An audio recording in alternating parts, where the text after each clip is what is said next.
ঈদের আনন্দ, ঈদের আনন্দ এখন আর ঈদের আনন্দ নেই।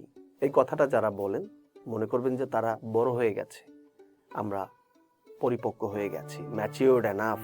বাট ঈদের আনন্দ কি কখনো চলে যায়? ঈদের আনন্দগুলো আসলে বিভাজিত হয়ে যায়, প্রতিস্থাপিত হয়ে যায়। কিভাবে হয়? একসময় ছোটবেলায় আমাদের ঈদের আনন্দটা কেমন ছিল, যে বাবার কাছ থেকে জামা নিব, মায়ের কাছ থেকে জুতা নিব, মামার কাছ থেকে ঘড়ি নিব, নানার কাছ থেকে চশমা নিব। এই যে আনন্দগুলো, এই আনন্দগুলো একসময় প্রতিস্থাপিত হয়ে এটা হয় যে ছেলেটাকে একটা ওইটা কিনে দেবো, মেয়েটাকে একটা ওইটা কিনে দেবো, স্ত্রীকে একটা ওইটা কিনে দেবো। আনন্দগুলো প্রতিস্থাপিত হয় এই যে আমাদের সংসারের যারা কর্তা, বাবা কিংবা মা যারা থাকেন, তারা এই যে আনন্দগুলো পান, তাদের আনন্দগুলো কিভাবে প্রতিস্থাপিত হয়, তাদের আনন্দগুলো তারা হয়তো বলেন যে আমার কিছু লাগবে না, আমার তো আছে, আমার পাঞ্জাবিটা আছে, সেটা ইস্ত্রি করে পরলেই হবে। আসলে বাবার বা মায়ের, আমাদের কর্তাদের আছে, তাদের অনেক কিছুই আছে।